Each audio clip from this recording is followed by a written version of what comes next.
Hi అండి. Evening టైంలో ఏవైనా స్నాక్స్ తినాలనిపించినప్పుడు సగ్గుబియ్యంతో చేసిన ఈ స్నాక్ అనేది ఒకసారి ట్రై చేయండి. చాలా క్రిస్పీగా, టేస్టీగా ఉంటది.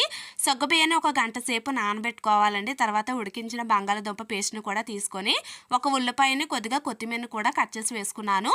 ఇప్పుడు తగినంత ఉప్పు, కారం, అలాగే ఒక హాఫ్ టీ స్పూన్ జీలకర్ర పొడి, హాఫ్ టీ స్పూన్ ధనియాల పొడి, half tea spoon garam masala పొడి, హాఫ్ టీ స్పూన్ చాట్ మసాలాని వేసుకొని ఇలా కలుపుకోవాలి.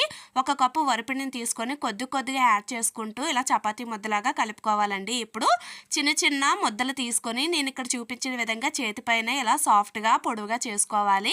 అన్నీ ఇలా ప్రిపేర్ చేసుకున్న తర్వాత వేడిగా మరుగుతున్న ఆయిల్‌లో వేసుకొని 2 నిమిషాలు ఉడికిన తర్వాత ఇలా కలుపుకోవాలండి. వేసిన వెంటనే కలిపితే విడిపోతాయి.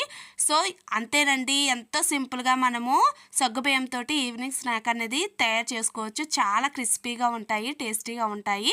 ఒకసారి ట్రై చేసి నచ్చితే కామెంట్ చేయండి. అలాగే లైక్ చేసి ఛానల్ సబ్స్క్రైబ్